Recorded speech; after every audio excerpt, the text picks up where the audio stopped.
Hello. All right, fluidity. That's what's on my mind right now. I'm going to talk about it from the perspective of the diatonic harmonica, and I've got a C harmonica today. So, if you have a C harmonica, which I would imagine pretty much everyone does, especially if you're a total beginner, that would be the first key you'd likely have. I might demonstrate some things. I don't know what I'm going to do exactly, but I want to talk about this topic as it relates to the harmonica because I'm doing a class this Sunday on the topic. You can learn more about that at harmonica123.com. And I want this class to be formulaic in a way. I want it to be a class where people can go back and revisit the recording and the notes and remind themselves that there are various steps to take to developing this fluidity. And let's just talk about what that really means. There's not much information on the internet regarding musical fluidity, and I think we all might have a slightly different interpretation of what it is, so I'll just talk about it from my perspective for a few minutes. There's some descriptive words that come to mind when you think of this term fluidity. And one of them is gentle or soft, in a way. Not that you can't play aggressive and be fluid, but that's one of the first things I think of is being in total control while you're in the most relaxed state possible. So the relaxed state is both the mind and the body, and the control comes from all of your abilities to manage the notes, the technique, your airflow. In fact, at the top of the notes for this class, the objective is really for this class to be able to develop various types of fluidity in your phrasing by working on breath control, advanced microtonal bending, jaw techniques, and pattern recognition. And you're trying to watch out for any tense embouchure or body parts that are very tense, any rapid movement of air, or any technique that just might be off, especially bending, that could be bringing you into a state of discordance with your playing, and it feels choppy and off. So fluidity to me is this ability to string together the notes in a way that just feels natural and comfortable for both the player and the listener. So I think you have to examine it from both angles. You're objectively listening to yourself often and saying, what do I like or not like in my playing as it relates to this topic? And I have no idea if anybody's tuning in here live. I need to go to my page and figure that out. But if you are here, it's good to see you. I can't see you. I'm glad you're here. That's what I'm trying to say. So let me just start by just playing a little bit.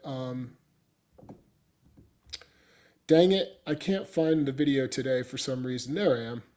So I just want to make sure there's no questions. I want you to ask questions if they pop up.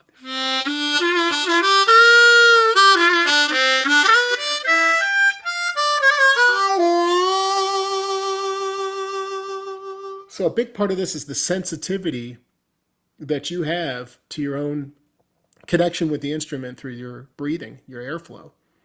To me, that's a really big part that's underlooked. So in the first part of this class, and I'll just discuss some of these things with you, I'm talking about simple breathing exercises to make you more aware of how you're breathing and to get you in tune with the type of breathing that's more conducive to fluidity and control over your instrument.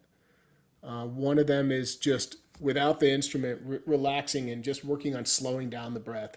And that's nothing new. I've talked about this topic before, but it's an important topic to visit often. If you're not practicing that often, you lose sight of what that means when you're distracted by a new piece of music or some new technique you're trying to develop.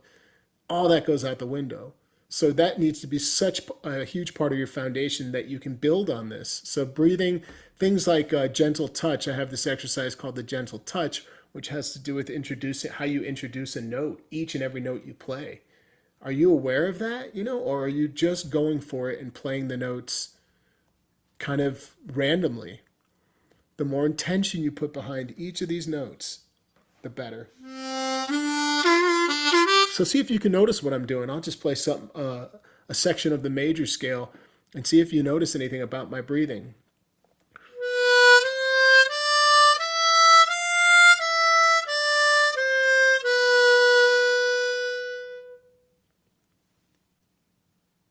Anything come to mind? Might have to shut this window. So for me, I'm concentrating on the way I enter each note with my breath.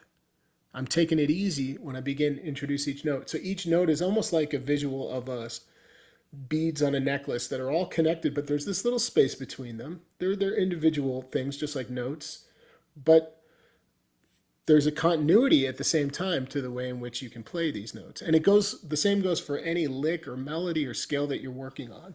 So a little more intention. Now, jumping forward past some of these breath control exercises, it's really a huge part of fluidity is bending. And if you haven't thought about it,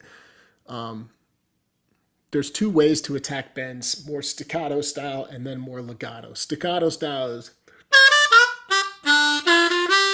legato is,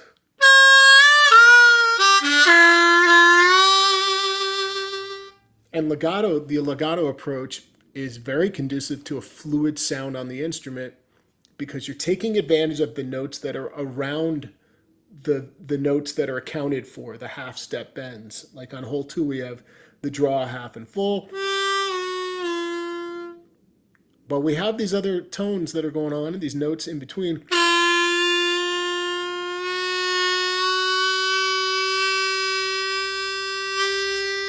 There's these microtonal notes. So I'm taking advantage of those a lot. It's a big part of my sound. And if you follow me or listen to my music, you probably notice that in my playing. That's just one part of it. So a lot of what you want to practice is the way in which you move in and out of each and every available bends, both draw and blow bends. And I've developed a bunch of exercises around this microtonal bending technique that I've shared probably on YouTube in set pieces or in classes like my bending clinic class. These exercises are designed so that when you're playing, you can turn your brain off and these become little pieces of your language that you're speaking. I may not play that exact pattern. I might practice something like that, let's say as an exercise.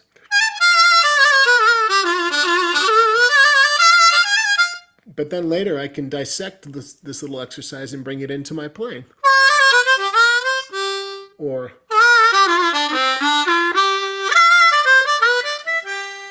so these little exercises are 100% designed to give you context.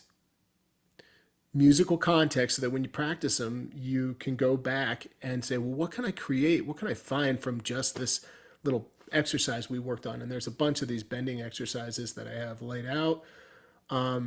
There's another thing that comes up for me. So I'm kind of giving you just the overview, but fast tracking a little bit to breathing patterns and how that translates to note choices.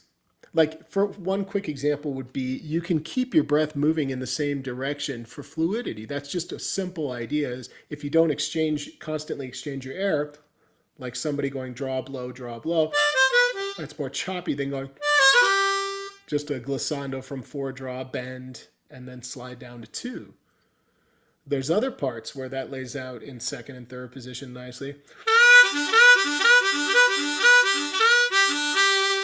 These are really fluid and you don't need to change your air. And by not changing it, you're giving this nice fluid approach and feel to your playing.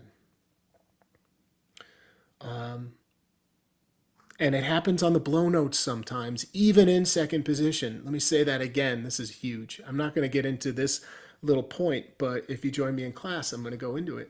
There are a series of at least a couple blow notes that are important blow notes to recognize where you don't need to change direction. You continue to blow to take advantage of a fluid motion like this. Whoops.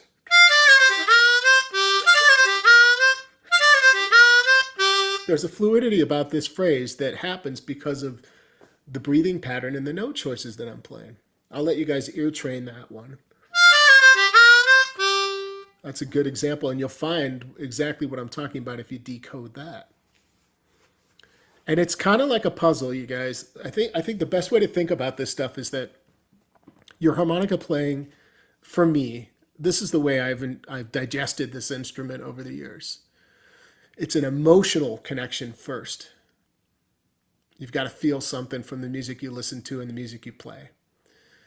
You've got to be able to see, in my opinion, for me, my approach, where you're going and where you are. So where you are and where you're going are key points. And then you've got to hear it. So you've got to feel it, see it, hear it, then play it. Or maybe it's really hear it. Sorry, hear it would be first. How else could you feel it? Hear it, feel it, see it, play it. That's it. Hear it, feel it, see it, play it. So I hear this sound in my head right now. I'm hearing a riff. I'm feeling it before I play it. I'm seeing it. Then I play it. Replication of an idea is the same thing. I gotta like do a quick setup, and the more you practice this, the quicker the setup is. So I can just immediately emote now because I'm hearing, feeling, seeing, playing all. It's almost simultaneous at this point. But you can break it down and slow this process down. Patterns are a huge part of that, and this is the kind of final idea. In the class, we'll learn some blues riffs that are kind of in that vein of fluid blues riffs in that style, but recognizing the patterns that you play so you're not reinventing the wheel all the time will make you a fluid player, because you'll be able to engage in this more gentle touch with the air and this consistent stream that you're using, and you'll identify areas that are more conducive to, if you should choose to create that approach, this fluid approach, which I think is really imperative for most people so that you can switch up your playing. Even if you're really good at playing, if you're a high level player and you don't switch it up sometimes, you're going to lose people, I think. It's the balance between all these cool sounds, the fluidity and the staccato. So later, after you practice these approaches and techniques, you come back and you realize, well, I got all these other cool things that I've worked on that don't have to do with like a very fluid approach. They're choppy and they're the opposite, but that contrast is what is so sweet. So that's what's on my mind today. If you dig the topic, go to harmonica123.com. Right on the homepage, you can learn about the class I'm teaching Sunday. This is going to be more thorough than a typical, maybe an average class of mine. They're all fairly thorough, I think, but like it's more thorough in the sense that I've got a bit of a formula developing for step 1, 2, 3, 4 type of approach to working on fluidity. One of the number one things I get asked in private lessons or through emails or YouTube videos is not just what should I practice, but how do I practice? How do I make my practice sessions become very successful and actually change me as a player versus a big distraction where I'm just kind of having fun and goofing off. So part of it is having a plan of attack, especially for somebody like me who's my tendencies are to be a little more ADD and all over. I need to have that structure. That's the word. I need the structure in my playing and practice, rather, so that I can harness these ideas and really get something out of the practice session. So another random last thought that's coming to mind, and I'll probably, now that it's coming to mind, include a little discussion on this, is developing, and this is something else I've talked about. How many people here, put it in the comments, work on looping ideas? So here's an example.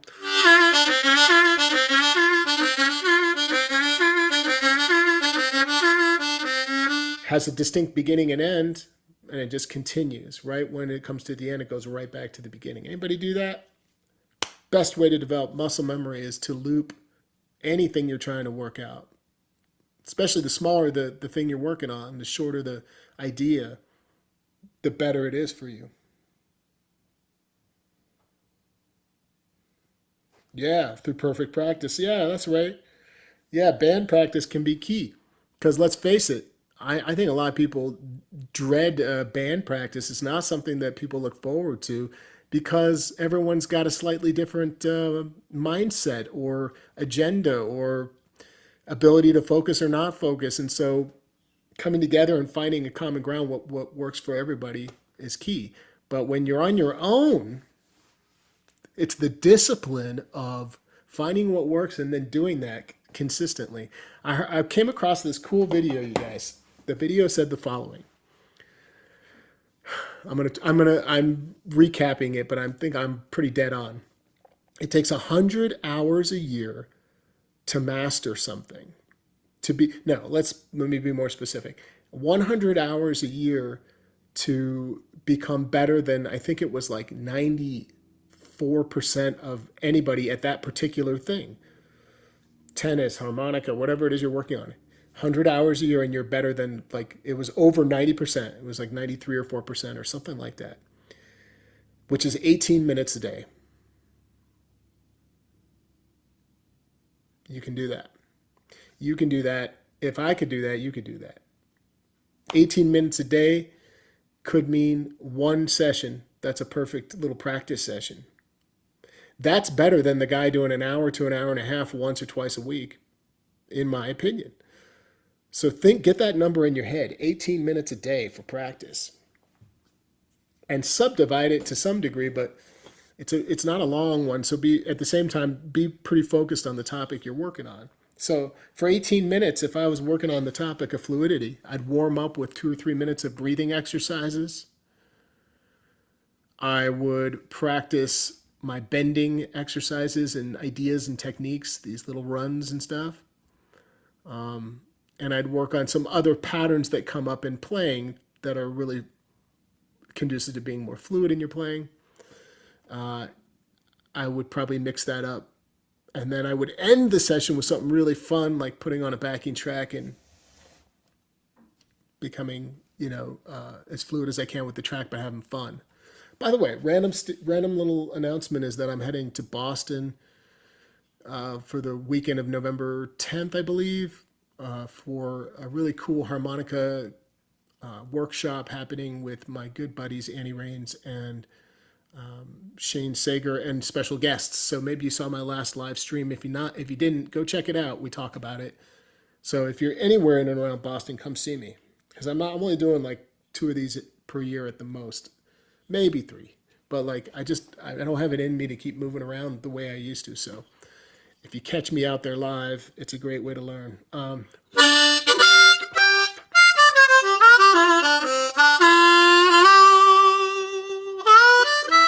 Any questions that I might have missed? Hello to everybody that is here. Hey, okay, I did miss some comments. Good to see everybody tuning in. This is cool. If you have follow-up questions for me, you can always shoot me an email at info@harmonica123.com. The best way to work with me is through my classes, you guys.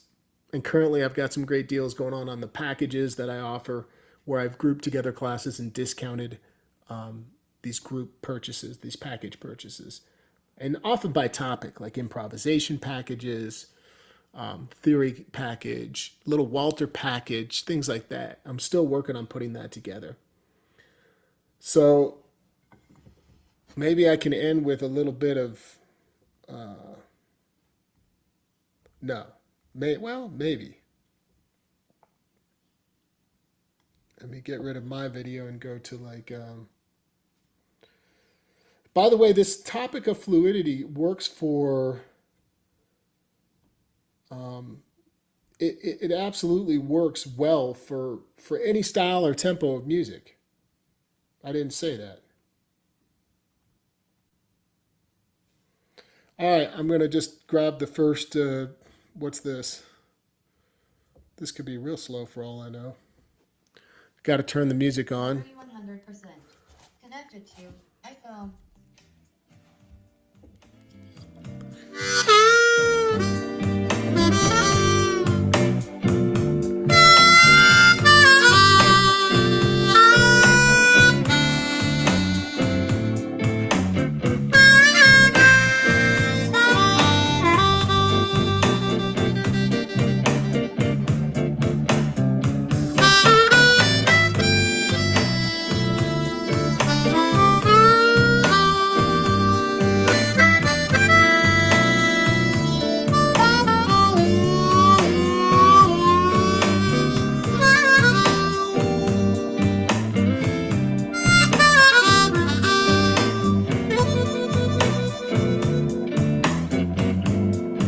Biggest thing that comes to mind as I'm jamming this is relax, and which is one of the first things I said.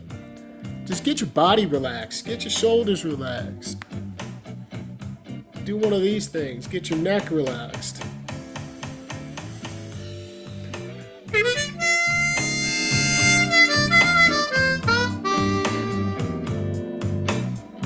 Makes it much easier.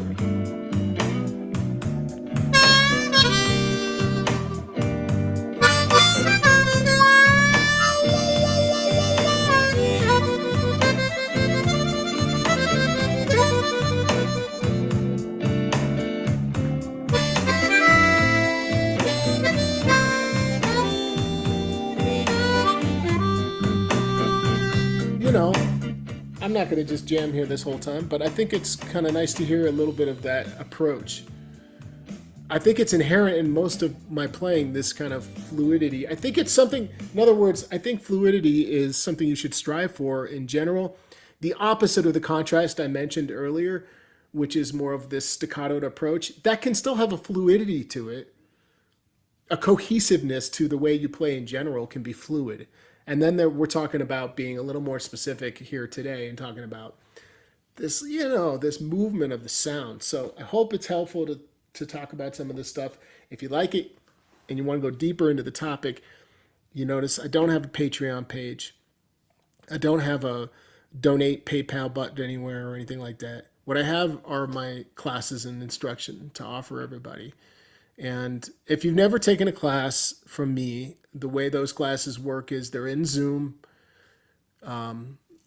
You're not on camera. You're just watching me and using the chat to ask questions. And they're all recorded. And I have notes that you can download. When class ends, you get the PDF of all the notes with a hyperlink to the recording in the notes. And it's all together in one spot.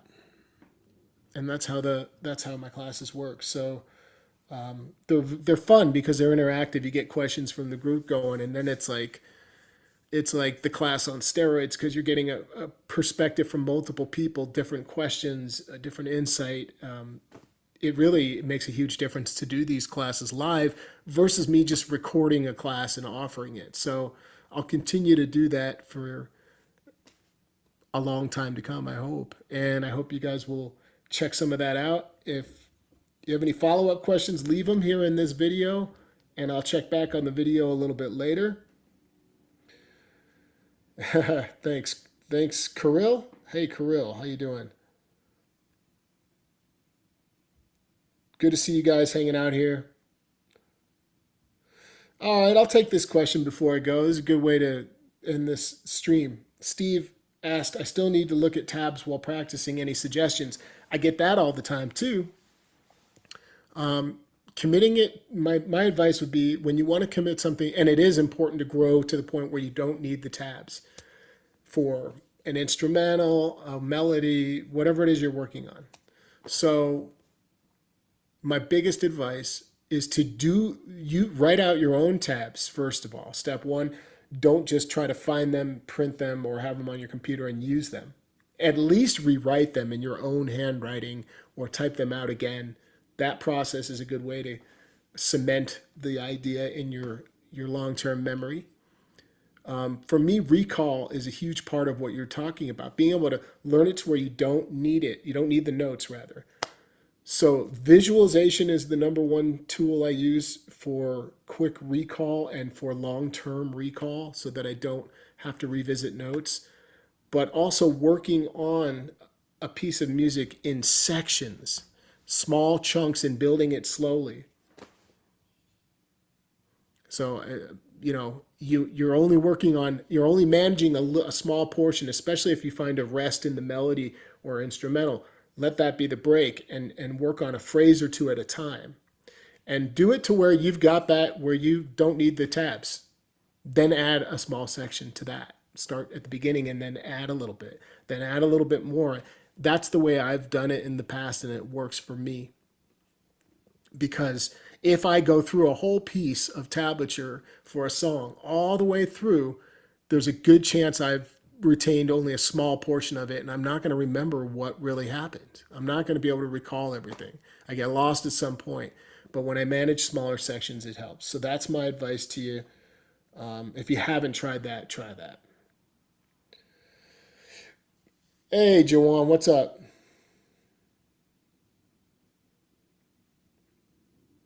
That's right, Crush. You can play harp. You can play harp. And it's a matter of where you want to take it.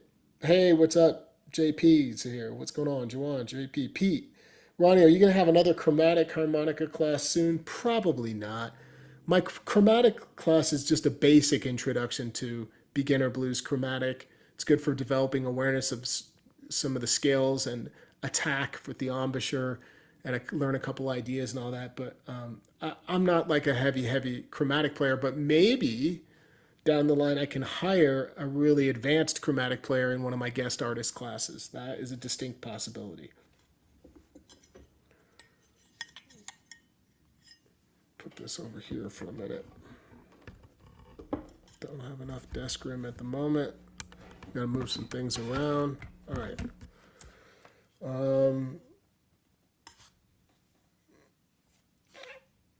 All right. An idea that popped into my mind, says John, the difference between writing block letters versus cursive writing.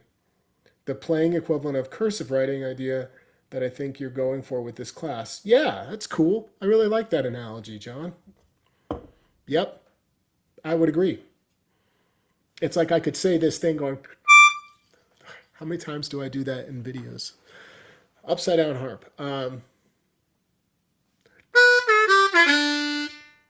Or that's the block writing, block letters versus cursive, where we got a little more squiggly action going on. That's just one part of being fluid, but I think it's one of the biggest ones. The one with examining that microtonal bending. Hey, Kirill, I'm gonna give you a tip on good tab sources. Here's the tip. Most of the tabs I've ever seen for free on the internet, the vast majority are not correct. That, especially, I won't name the website, but there's one that pops up right when you start looking. It's amazing how much misinformation is out there. So proceed with caution. And no, I don't know. I have great tabs on my. I'd like to promote my site. I'd say that all my classes include tablature. Not all, but like the vast majority. Let's say 85% or 90%. I'd like to say you could trust those. But yeah, just look at who's creating them, and if you don't know who made them and you're not familiar, proceed with caution. Pete's inherited a chromatic, very nice.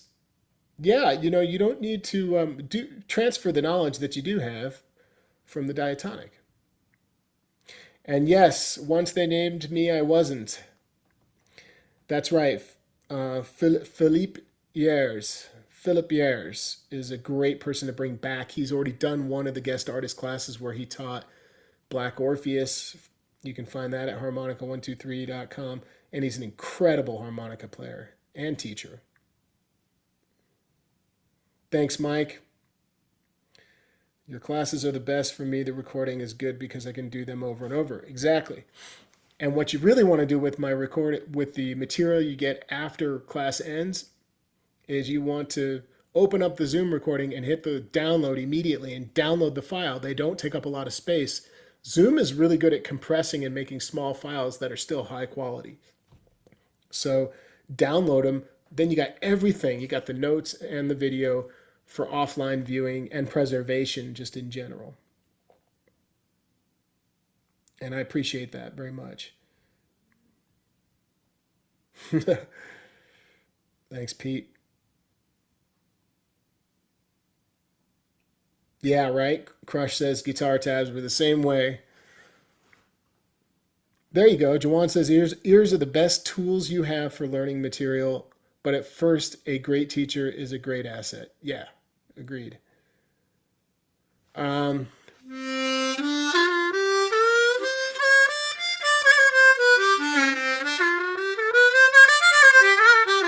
I know I touched on it already, but this idea of looping a phrase or an idea, a lick, whatever it is, it works extremely well.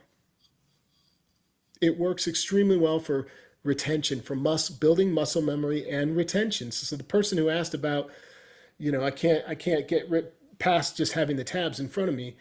I said learn it in little chunks, and then I would it's go deeper on that and say learn that little chunk in a loop over and over. So if it's Amazing Grace,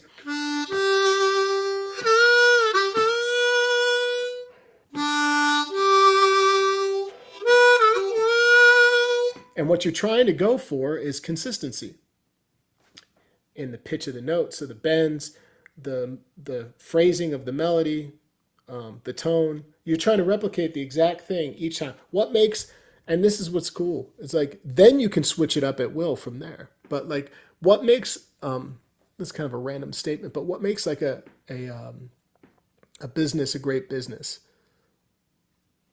Not just they have a great product or service, but they can do it consistently. They can replicate this product or service very close each and every time. That's the number one thing I look for when as a consumer. So now translate that to music. You're selling your music. You're selling yourself when you play, whether somebody's going to believe what you're saying musically or not.